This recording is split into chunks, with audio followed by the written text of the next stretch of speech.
오늘 주시는 하나님 말씀은 신약성경 요한일서 2장 3절부터 6절까지 말씀 되겠습니다. 제가 갖고 있는 신약성경책 388면에 있습니다.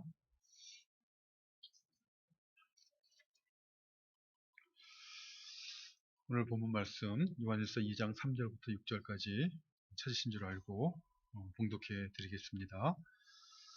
우리가 그의 계명을 지키면 이로써 우리가 그를 아는 줄로 알 것이요 그를 아노라 하고 그의 계명을 지키지 아니하는 자는 거짓말을 하는 자요 진리가 그 속에 있지 아니하되 누구든지 그의 말씀을 지키는 자는 하나님의 사랑이 참으로 그 속에서 온전케 되었나니 이로써 우리가 그의 안에 있는 줄을 아노라. 그의 안에 산다고 하는 자는 그가 행하시는 대로 자기도 행할지니라. 아멘. 오늘 본문 말씀 안에 있는 그의 계명을 지킨다, 그의 말씀을 지킨다 하는 말씀의 의미가 무엇인가 하는 것을 중심으로 오늘 본문 말씀을 살펴보도록 하겠습니다. 우리가 살펴보고 있는 이 요한 일서는 신자들 가운데 나누는 믿음의 교제에 대해서, 신앙 안에서의 사귐에 대해서 교훈하고 있는 서신서입니다.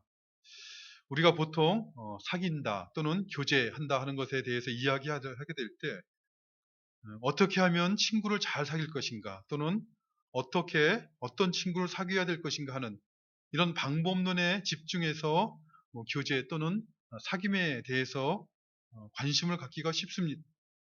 친구가 없다고 하는 사람들에게는 뭐라고 조언을 합니까? 한번 일상생활에서 벗어나서 취미 활동을 해보거나 또는 동호회 활동을 해보라. 그러면 친구를 사귈 수 있을 것이다. 이렇게 조언을 하죠.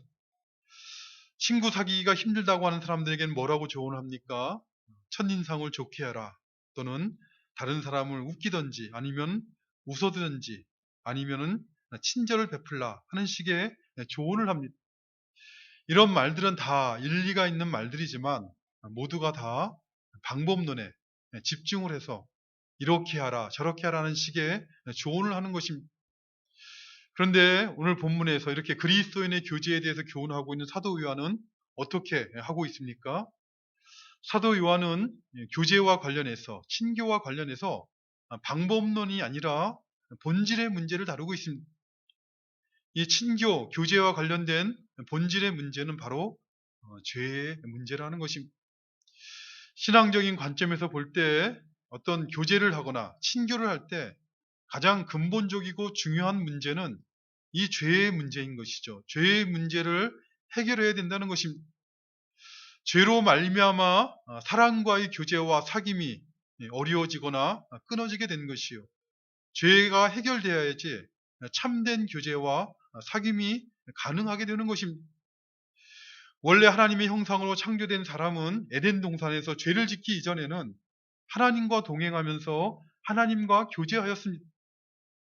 그러나 에덴 동산에 있는 선악을 알게 하는 나무의 열매를 따서 먹지 말라는 이 하나님의 말씀을 어기고 죄를 짓게 되자 어떻게 되었습니까? 무엇보다 먼저 하나님과의 관계가 끊어지게 됩니다. 에덴 동산에 있었던 하나님과의 그 친밀한 교제가 끊어지게 된 것입니다. 그래서 그는 참된 안식과 평안을 누렸던 하나님과 동행하였던 그 에덴 동산에서 쫓겨나게 됩니다. 이사야서 59장 2절 말씀을 보면 이사야 선지자는 백성들에게 하나님의 백성이라는 이스라엘 백성들에게 선포하기를 오직 너희 죄악이 너희와 너희 하나님 사이를 갈라놓았고 너희 죄가 그의 얼굴을 가리어서 너희에게서 듣지 않으시게 함이니라 라고 선포하고 있습니다. 무엇이 하나님과의 사이를 갈라놓았다라고 선포하였습니까? 오직 너희 죄악이 다른 것이 아니라 너희가 하나님 앞에 재물을 갖다 온전히 못 드려서가 아니라 너희 안에 있는 죄악으로 말미암아 하나님과 갈라지게 됐다는 것이죠. 근데 이 죄라는 것은 창조주 하나님과 하나님의 피조물인 사람과의 사이만을 갈라놓는 것이 아니라 사람과 사람 사이도 갈라놓게 되어 있습니다. 창세기 3장을 보면 아담은 내가 내게 먹지 말라 명한 그 나무 열매를 내가 먹었느냐라고 하는 하나님의 질문에 대해서 하와를 비난하면서 하와에게 책임을 전가하면서 이렇게 말을 합니다. 하나님이 주셔서 나와 함께하게 하신 여자, 그가 그 나무 열매를 내게 주므로 내가 먹었나이다 라고 대답합니다. 내가 그 나무 열매를 딴 것이 아니라 하와가 그 나무 열매를 땄고, 내가 먼저 먹은 것이 아니라 하와가 먼저 먹고 주기에 한 수 없이 내가 먹었다 이렇게 대답하는 것이죠. 하와를 비난하고 그 책임을 하와에게 전가하는 것입니다. 그런데 생각해 보십시오. 사람을 비난하고 어떤 책임을 전가하는데 그런 사람하고 교제하거나 사귐을 가질 수가 있겠습니까? 그것은 불가능한 것입니다. 그저 자신의 이익을 쫓아서 관계를 가질 수 있을지 모르지만 참된 마음을 나누는 교제나 사귐을 가질 수는 없는 것입니다. 죄의 문제가 해결되어야 되는 것입니다. 죄의 문제가 해결되어야지 교제가 회복되어질 수가 있고 참된 사귐을 가질 수가 있는 것입니다. 아무리 사람들과 만날 때 첫인상을 좋게 하고 또는 웃기든지 웃어주든지 어떤 친절을 베풀어 준다 할지라도 두 사람 사이에 있는 죄의 문제가 해결되지 않으면 진정한 의미에서 참된 교제를 나눌 수 없습니다. 아무리 다른 사람들이 하는 일들에 대해서 칭찬해 주신지 어떤 리액션을 해준다 할지라도 죄의 문제가 해결되지 않으면 참된 사귐이 있을 수가 없다는 것입니다. 그렇다면 이 죄의 문제는 어떻게 해결되는 것입니까? 그것은 우리가 아는 것처럼 오직 예수 그리스도로 말미암아 해결되는 것입니다. 죄의 문제는 예수 그리스도로 말미암아 해결될 뿐이지만 그럼에도 불구하고 사람들이 예수님께로 가는 것은 아닙니다. 왜요? 무엇보다 먼저 자기 자신이 죄인인 것을 알아야 되기 때문에 그런 것입니다. 자신이 어찌할 수 없는 죄의 굴레에 매여 있다는 것을 알아야, 그래야 그 죄의 문제를 해결하러 오신 예수 그리스도를 바라보고 예수님에게 참된 마음으로 나아갈 수 있는 것입니다. 그러나 사람은 어두운 가운데 처해 있는 사람은 자신이 죄인이라는 것을 알 수가 없습니다. 오직 빛이신 하나님 앞에 자신을 비추어 보는 사람, 아니 빛이신 하나님께서 은혜 베풀어 주셔서 그 자신을 비추어 본 사람만이 그것을 알 수가 있는 것입니다. 물론 우리는 하나님을 모르는 사람들도 어떤 죄에 대한 감각이 있지 않냐라고 반문할지 모릅니다. 그러나 하나님을 모르는 사람들이 갖고 있는 죄에 대한 감각이라는 그것은 항상 상대적인 것입니다. 쉽게 그것을 이해하기 위해서 단적인 예를 들어 말하자면 생각해 보십시오. 식인종 사회에서 사람을 잡아먹는 것을 죄라고 여기겠습니까? 아니면 죄가 아니라고 여기겠습니까? 우리는 식인종 사회에서 살지 않기 때문에 혹시 모른다라고 말할지 모르지만 식인종 사회에서는 사람 잡아먹는 것을 죄라고 여기지 않습니다. 왜요? 다 같이 사람을 잡아먹습니다. 죄가 아닌 것이죠. 이러한 성격의 죄악이라는 것이 우리 주위에 우리가 인생을 살아가면서 얼마나 많이 만나고 얼마나 많이 행하는지 우리 스스로 알지 못할 것입니다. 사회 다수가 많은 사람들이 죄가 아니라고 여기면, 그래서 다 같이 죄를 지으면 더 이상 죄가 아니라고 하는 것이, 그것이 하나님을 모르는 사람들이 죄에 대해서 갖고 있는 인식입니다. 죄를 죄라고 할 수 있는 최종적인 판단자, 진정한 판단자는 오직 하나님 분이 계십니다. 사람은 죄가 무엇인지 알 수가 없습니다. 그저 자신에게 이익이 되면 선이요, 자신에게 불리하면 죄라고 여기는 것이 이 어두운 가운데 살아가는 사람들이 갖고 있는 죄에 대한 인식인 것입니다. 빛이신 하나님께서 은혜로 빛을 비추어 주심으로 그 빛 가운데 행하는 사람만이 자신의 죄를 깨닫고 그 죄를 자복하고 깨끗하게 하시는 하나님의 은혜를, 죄 사함의 은혜를 입게 되는 것입니다. 그래서 이렇게 빛 가운데 행하는 사람은 죄 사함의 은혜를 입음으로 말미암아 하나님과의 사귐이 회복되어질 뿐만 아니라, 이렇게 하나님과의 사귐이 회복되어진 사람들은 예수 그리스도의 십자가 보혈로 죄 사함을 받은 신자들과의 관계에 있어서 참된 신앙의 교제, 믿음의 교제로 나아갈 수 있게 되는 것입니다. 그렇기 때문에 사도 요한은, 그리스도인의 교제에 대해 교훈하고 있는 사도 요한은 다른 무엇보다 먼저 죄의 문제에 대해서 교훈하고 있는 것입니다. 사도 요한은 우리가 살펴본 것처럼 빛 가운데 행하는 신자는, 하나님의 은혜로 말미암아 빛에 비춤을 받는 신자는 미쁘시고 의로우신 하나님 앞에 자기 죄를 자백함으로 그리스도 예수 안에서 죄를 사하시고 모든 불의에서 깨끗하게 하시는 하나님의 은혜를 받게 된다라고 교훈하는 것입니다. 그러나 이렇게 자기 죄를 자복하고 죄로부터 죄사함과 깨끗하게 하시는 은혜를 입게 된다고 해서, 그렇다고 해서 빛 가운데 행하는 신자가 죄를 일부러 범할 수가 있겠습니까? 어떤 사람들은 이 사도 요한의 교훈을 가지고 이렇게 생각하는 것입니다. 빛 가운데 행하는 신자는 자기 죄를 자백함으로 사하심을 받고 깨끗하게 되는 것이 아니냐. 그러니 신자에게서 중요한 것은 죄를 짓느냐 아니냐가 아니라 죄를 자백하느냐 아니냐 하는 것이 보다 중요한 것이 아니냐라고 생각합니다. 어차피 우리는 죄를 지을 수밖에 없으니 죄를 짓는 것 자체는 문제가 아니고 죄를 자백하기만 하면 된다. 죄를 자백함으로 죄 용서를 받고 깨끗함을 입으면 된다라고 생각하면 신앙생활을 할 수가 있습니다. 누가 그렇게 생각하였는가 하면 사도 요한이 지금 요한 1서를 기록할 당시에 교회 안에 들어와 있던 거짓 선생들인 영지주의자들이 그렇게 생각하며 가르쳤습니다. 당시뿐만 아니라 어느 시대나 오늘날도 마찬가지로 자세히 살펴보면 이러한 영지주의적인 생각을 가지고 신앙생활하는 사람들이 적지 않습니다. 그냥 성도들, 교인들뿐만 아니라 목사들 가운데도 이런 생각을 가지고 가르치는 사람들이 적지 않습니다. 그래서 그 결과 이 한국 교회 성도들의 윤리적인 수준, 도덕적인 수준이 때로는 일반 사람, 하나님을 믿지 않는다는 사람들보다 훨씬 더 못한 것처럼, 죄를 짓더라도 내가 죄를 갖다가 자백하기만 하면 되지 않느냐라고 생각하므로 죄 짓는 문제를 갖다가 아주 우습게 생각하고 신앙생활하는 경우들이 적지 않다는 것입니다. 그러나 사도 요한은 이렇게 하나님께서 베푸시는 죄 사함의 은혜를 빙자하여서 죄를 짓는 것을 정당화하는 것은 옳지 않다라는 것을 교훈하고 있습니다.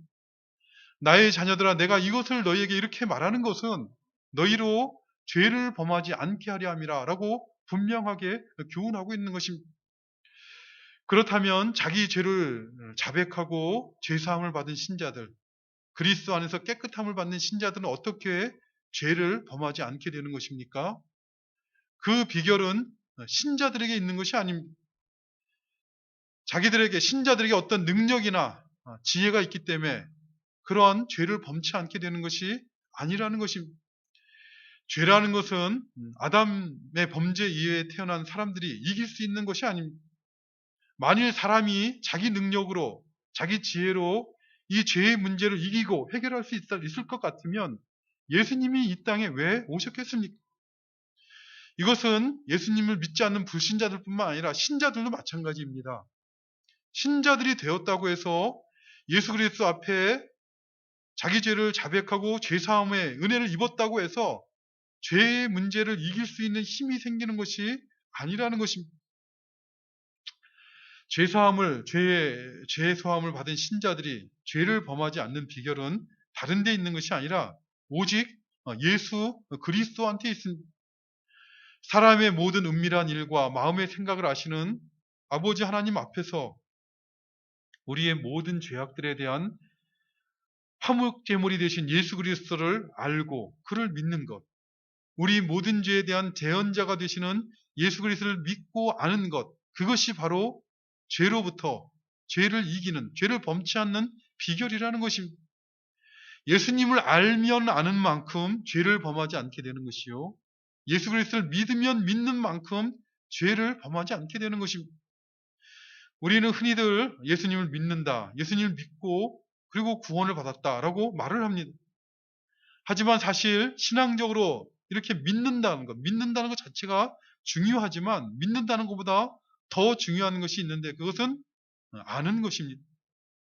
우리가 하나님을 믿는다, 예수님을 믿는다라고 하는데 무엇을 믿습니까? 라고 물으면 대답할 내용이 있어야 되는 거 아닙니까?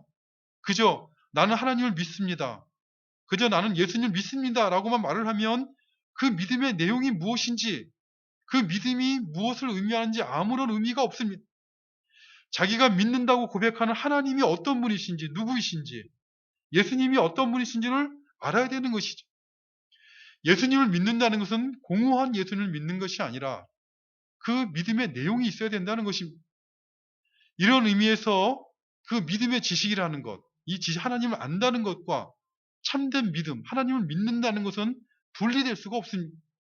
믿는 만큼 아는 것이요, 아는 만큼 믿는 것입니다. 그렇기 때문에 신앙생활하는 성도들은 하나님을 믿는다 할 때 자기가 만든 하나님 또는 아무런 내용이 없는 하나님을 믿지 아니하도록 하나님이 어떤 분이신가에 대해서 우리에게 계시의 말씀을 알려주신 그 하나님의 말씀인 성경을 날마다 묵상하며 그 하나님, 성경에 기록되어 있는 하나님을 알아가야 되는 것이죠. 자기가 만든 예수님, 사람들이 말하는 예수님을 믿지 아니하도록 조심하셔야 됩니다. 하나님께서 계시하여 주신 성경의 예수님을 알아가도록 그 계시된 말씀을 읽고 묵상하는 신앙생활을 해야 된다는 것입니다. 그렇지 않으면 신앙생활을 한다 할지라도 하나님과는, 성경에 있는 하나님과는 상관이 없는 그런 신앙생활, 성경에서 계시되어 있는 예수님이 누구신지를 알지 못하는, 예수님을 믿고 신앙생활하는 그런 불행한 삶을 살게 되는 것입니다. 사도 요한은 우리가 믿는 예수 그리스도에 대해서 교훈하기를, 그는 우리 죄를 위한 화목제물이 되신다. 그는 아버지 앞에서 우리의 변호사, 우리의 죄악들에 대한 죄악들을 변호해 주시는 대언자가 되신다라고 교훈하였습니다. 이러한 사도 요한의 교훈처럼 예수님 그리스도를 믿고 구원받았다 온 신자들은 동일한 고백을 하죠. 예수님은 바로 우리 대신 십자가에서 피를 흘리심으로 하나님 앞에 우리의 죄 사함을 받게 하신 화목제물이 되셨음을 고백을 합니다. 예수님이 바로 하나님 아버지 앞에서 우리의 죄악들에 대해서 우리 대신 변호해 주시는 대언자가 되시는 것을 알고 고백을 합니다. 근데 이렇게 사람이 무엇을 안다고 입술로 고백하는 것하고 참으로 그것을 아는 것은 항상 일치하는 것이 아니라 때로는 불일치할 때가 적지 않습니다. 종이를 길거리에 버리면 안 된다라는 것을 입술로, 그것을 안다라고 입술로 말을 하면서도 실제로 버리는 삶을 살고 있다면 그는 버려도 된다라고 알고 있는 것이죠. 입술로는 하나님을 경외한다라고 말을 하면서도 하나님을 경외하지 않는 사람들이 하는 말이나 행동들을 하고 살아간다면 그는 참으로 하나님을 경외해야 된다는 것을 알지 못하는 사람인 것입니다. 물이 뜨거운 물에 손을 넣으면 안 된다라고 하면서도, 말로는 그렇게 하면서도 거기에 손을 넣고 있다면 그는 뜨거운 물에 손을 넣으면 안 된다는 것을 참되게 알고 있는 것이 아니라는 것입니다. 예수 그리스도가 우리 죄를 위한 화목제물이시오, 아버지 앞에서 우리의 죄에 대한 대언자가 되신 것을 교훈하온 사도 바울은 이러한 내용을 안다라고 고백하는 것과 실제로 아는 것이 다를 수 있다는 것을 모를 리가 없습니다. 그래서 그는 참으로 예수 그리스도가 우리 죄를 위한 화목제를 되신다는 것을 아는 사람, 예수 그리스도가 아버지 앞에서 우리의 죄에 대한 대언자가 되시는 것을 믿고 아는 사람은 어떤 사람인가 하는 것을 이어지는 3절과 4절에서 교훈을 하고 있습니다. 오늘 볼 본문 3절과 4절에 보면 우리가 그의 계명을 지키면 이로써 우리가 그를 아는 줄로 알 것이요, 그를 아노라 하고 그의 계명을 지키지 아니하는 자는 거짓말하는 자요, 진리가 그 속에 있지 아니하다라고 교훈하고 있습니다. 어떤 사람이 예수 그리스도를 아는 사람입니까? 어떤 사람이 예수 그리스도가 우리의 화목제물이시요 우리의 대언자가 되심을 믿고 아는 사람입니까? 그것은 단지 입술로 말하는 사람이 아니라 그의 계명을 지키는 사람이다 라고 말씀하고 있습니다. 그의 계명을 지키면 우리가 그를 아는 줄로 알 것이다 했으니 그의 계명을 지키는 사람이 예수 그리스도를 아는 줄이요, 아는 것이요, 그를 아노라 하고 예수 그리스도를 아노라 하고 그의 계명을 지키지 아니하는 자는 거짓말하는 자라라고 분명하게 교훈하였습니다. 그러므로 그의 계명을 지키는 사람이 바로 그를 아는 사람인 것입니다. 참으로 예수님이 우리의 대언자가 되심을 알고 예수님 참으로 우리의 죄를 위한 화목제물이 되심을 아는 사람은 그의 계명을 지킨다는 것입니다. 그렇다면 이 그의 계명을 지킨다는 것은 어떤 말씀입니까? 이 그의 계명이라는 것은 넓은 의미로는 우리에게 지키라고 명하신 하나님의 모든 말씀들, 율법의 말씀들, 계명의 말씀들을 의미하죠. 그런데 이렇게 계명을 지킨다라고 말을 할 때 사람들은 일반적으로 그 계명의 항목들을 생각합니다. 근데 사람이 그 계명의 항목들을 지킬 수가 있습니까? 물론 지킬 수가 없습니다. 온전하게 지킬 수가 없다는 것이죠. 불신자들은 물론이거니와 신자가 되어도 온전히 지킬 수가 없습니다. 어떤 의미에서 지킬 수 없다는 것입니까? 지키라고 하신 계명의 항목 하나하나를 지킨다는 의미에서는 누구도 그것을 지킬 수가 없습니다. 예수 그리스도 외에는 그 누구도 계명을 온전하게 지킬 수가 없다는 것입니다. 이것은 신자들이 반드시 이해하고 신앙생활에 예수님을 믿는 신자가 되었다 할지라도 이전에 우리가 죄를 짓고 그 죄를 자백하고 그래서 예수 그리스도 안에서 죄 사함을 받은 신자가 되었다 할지라도 계명을 흠이 없이 지킬 수 있는 사람은 한 사람도 없습니다. 왜 그렇습니까? 하나님의 말씀인 계명은 원래 아담 안에서 태어난 사람들이 지킬 수 있는 것이 아니기 때문에 그렇습니다. 이스라엘 백성들은 하나님의 계명의 말씀인 율법을 받을 때, 특별히 시내산에서 십계명을 받을 때 이와 관련해서 매우 오해를 하고 하나님의 말씀을 받았습니다. 하나님께서 모세를 통해서 그 하나님의 계명, 율법의 말씀을 줄 때 이스라엘 백성들은 우리가 이 모든 말씀을 다 지켜 행하겠다라고 그렇게 대답을 합니다.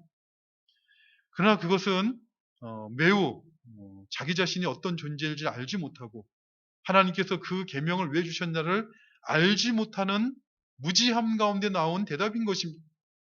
사도 바울은 갈라디아서 3장 10절에서 교훈하기를 무릇 율법 행위에 속한 자들은 저주 아래에 있나니 기록된 바 누구든지 율법책에 기록된 대로 모든 일을 항상 행하지 아니하는 자는 저주 아래에 있는 자라 하였습니다. 라고 교훈을 하였습니다.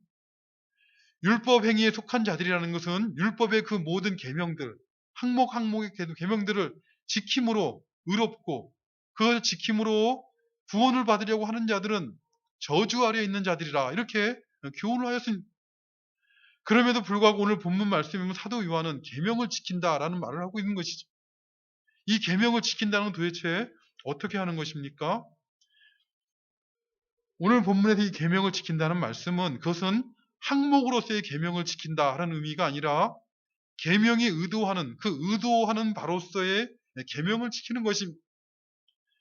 이것을 이해하기 위해서 예를 들자면 이런 것입니다. 창세기 37장을 보면 아버지 야곱은 요셉에게 세겜으로 가라 이렇게 말을 합니다. 세겜으로 가서 양을 치러 나간 형제들이 어떻게 잘 있나, 양떼가 잘 있나 보고 오라라고 하면서 요셉을 세겜으로 가라라고 말합니다. 아버지의 말씀을 받은 요셉은 어떻게 합니까? 아버지께서 말씀하신 대로 세겜으로 가서 형들과 양떼를 찾았으나 없었습니다. 그래서 요셉은 어떻게 합니까? 집으로 돌아오지 않고 그 형들을 찾으려고 사람들에게 묻고 물어서 형들이 도단까지 갔다는 것을 알고 도단까지 형들을 찾아갔다가 결국 형들에게 잡혀서 구덩이에 빠졌다가 죽을 뻔했다가 애굽으로 팔려가게 되는 것입니다. 그런데 한번 생각해 보십시오. 만일 요셉이 아버지가 보낸 세겜까지 갔다가 형들을 보지 못하자 돌아왔다고 생각해 보십시오. 요셉은 아버지의 말씀, 아버지의 명을 지킨 것입니까? 아니면 지키지 않은 것입니까? 지켰다고 말을 할 수 있죠. 어떤 의미에서요? 아버지 말씀대로 형을 찾으러, 형들을 안부를 알아보러 세겜까지 갔다가 왔으니 아버지 말씀을 안 지킨 게 아니죠. 아버지 말씀에 순종한 것입니다. 세겜까지 가라는 그 말씀에 순종했다는 의미에서는 아버지 말씀에 순종한 것입니다. 그러나 또 다른 의미에서는 지키지 않았다라고 말할 수 있습니다. 어떤 의미에서 지키지 않은 것입니까? 아버지가 그를 세겜까지 보낼 때 그 아버지의 의도, 세겜까지 가라고 하신 그 아버지의 말씀의 의도와 관련해서는 만일 그가 거기서 돌아왔다면 지키지 않은 것입니다. 아버지가 요셉을 불러 보낼 때에는 세겜에 보내는 것 자체가 목적이 아니라 그곳에 가서 형들과 양떼의 안부를 알아오라는 것이었습니다. 세겜에 갔다 오라는 아버지의 말씀에 순종하였으면서도 세겜에 갔다 오라고 하신 아버지 말씀의 그 의도에는 불순종하는 것이 되는 것이죠. 근데 만일 요셉이 집에서 나서자마자 형들이 세겜에 있지 아니하고 도단에 갔다는 것을 알고 세겜으로 가지 아니하고 도단으로 가서 형들과 양떼의 안부를 알아가지고 왔다고 생각해 보십시오. 그러면 세겜으로 가라는 이 아버지의 말씀에는 불순종한 것이지만, 그러나 세겜에 갔다 오라고 하신 아버지의 말씀의 의도에는 순종을 한 것이죠. 오늘 본문에서 그의 계명을 지킨다는 것도 바로 이런 의미입니다. 항목으로서의 계명을 지키는 것은 불가능합니다. 그러나 그 계명을 주신 의도, 그 하나님 말씀을 주신 목적에 순종한다는 의미에서 계명을 지키는 그것은 가능할 뿐만 아니라 신자들이 신앙생활하면서 평생 동안 마땅히 해야 되는 것이 바로 계명을 주신 의도에 순종하는, 그 의도를 지키는 그런 삶을 살아야 되는 것입니다. 여기서 신자들이 실패하기 때문에 하나님의 사랑으로부터 멀어지게 되는 것입니다. 생각해 보십시오. 하나님께서 하나님의 백성인 이스라엘에게 계명의 율법을 주신 의도는 무엇입니까? 그것은 지키라는 것이 아니라 무엇보다 먼저 자신들의 죄를 깨닫게 하기 위함인 것입니다. 율법의 행위로 그의 앞에 의롭다 하심을 얻을 육체가 없나니 율법으로는 죄를 깨달음이라라고 하는 사도 바울이 로마서 3장 20절에서 교훈하고 있는 것처럼, 율법이라는 것은 그것을 항목 하나하나 지켜서 의롭다 하심을 얻으라라고 주신 것이 아니라 율법으로 말미암아 죄를 깨닫도록 하기 위해서, 그 목적으로, 그런 의도로 율법의 계명이 주어진 것입니다. 뿐만 아니라 더 나아가서 그 죄를 깨달을 뿐만 아니라 그 죄를 해결하도록 보내신 예수 그리스도 메시아를 바라보고 믿는 그 길로 인도하시기 위한 의도, 그 목적으로 율법의 계명이 주어진 것입니다. 그렇기 때문에 사도 바울은 갈라디아서 3장 24절에서 이같이 율법이 우리를 그리스도께로 인도하는 초등교사가 되어서 우리로 하여금 믿음으로 말미암아 의롭다함을 얻게 하려 함이라라고 교훈하고 있는 것입니다. 그러므로 이 그의 계명을 지킨다는 것은 그 계명 항목으로서의 계명을 지킨다라는 것이 아니라 계명을 주신 목적, 그 의도에 순종하는 것을 의미하는 것입니다. 다시 말하면 하나님께서 주신 계명의 의도, 그 말씀의 의도라는 것이 우리 자신의 그 계명 앞에, 말씀 앞에 우리 자신의 허물과 죄악들을 깨닫고 그 허물과 죄악들을 용서하여 주시기 위해서 약속대로 하나님이 보내신 예수 그리스도를 바라보고 의지하고 믿는 믿음으로 나아가는, 그것이 바로 오늘 그 계명의 의도에 순종하는 것입니다. 그런데 어떤 사람이 그렇게 그 의도에 순종하는 삶을 살게 되는 것입니까? 예수 그리스도를 아는 사람이 그렇게 하는 것입니다. 하나님의 은혜로 예수 그리스도가 참으로 나의 죄를 위한 화목제물로 십자가에서 돌아가셨다는 것과 아버지 앞에서 나의 죄를 위한 변호사가 되신다는 그것을 참으로 아는 사람들은 이 계명의 의도대로, 목적대로 어떻게 하는 것입니까? 자기의 죄를 말씀 앞에 깨닫고 그 죄악들을 용서해 주기에 오신 예수 그리스도를 바라보고 의지하고 믿는 믿음의 삶을 살아가는 것입니다. 예수님을 믿는다는 것, 십자가에서 나의 죄를 위해서 주님께서 화목제물이 되시고 그리고 나의 죄를 위한 대언자가 되신다는 것은 과거 내가 처음 예수님을 믿었을 때 그때뿐만이 아니라 신앙생활하는 평생 동안 매일매일, 오늘도 내일도 우리의 죄와 허물을 용서해 주시기 위해 오신 예수 그리스도를 바라보고 의지하고 믿는 믿음으로 매일매일 나아가야 되는 것입니다. 이렇게 매일매일 과거뿐만 아니라 나아가는 이런 신앙생활하는 성도들이 신앙생활하는 것이 중요한 이유를 오늘 본문 5절에 보면, 이어지는 5절에 보면 이렇게 말합니다. 누구든지 그의 말씀을 지키는 자는, 그의 말씀을 지킨다는 것은 항목을 지키는 것이 아니라 그 말씀의 의도대로 어떻게 하는 것입니까? 자신의 허물과 죄악을 깨닫고 그것을 용서해 주시기 위해서 날마다 예수 그리스도를 바라보고 의지하고 그 예수님을 믿는 믿음으로 나아가는 사람은 하나님의 사랑이 참으로 그 속에서 온전하게 되었나니, 이렇게 말씀하고 있습니다. 어떻게 그 하나님의 사랑이 온전하게 되는 것입니까? 우리가 흔히들 성도들이 이런 얘기를 하죠. 첫사랑에 대한 얘기를 하죠. 예수님 처음 믿었을 때 내 안에 있는 모든 죄악들을 다 용서하여 주시는 그 하나님께서 십자가에서 그리스도로 말미암아 베푸신 그 은혜와 사랑에 감격하고 감사하여서 주님 앞에 눈물을 흘렸던 첫사랑을 기억하지요. 그런데 그것으로 끝인 것이죠.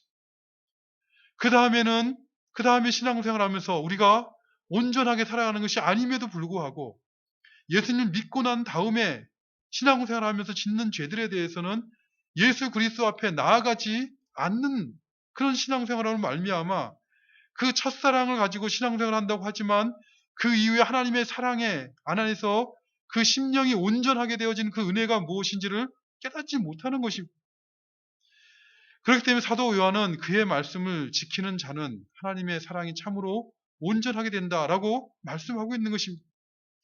십자가의 아들을 내어주시기까지 사랑하신 그 사랑 안에 그 사랑을 믿고 매일매일 주님 앞에 나아가는 그 사람은 확실하게 그 무엇도 흔들지 못하게 든든하게 그 사랑 안에서 그 심령이 자라가고 그 심령이 온전하게 된다라고 말씀하고 있는 것입니다.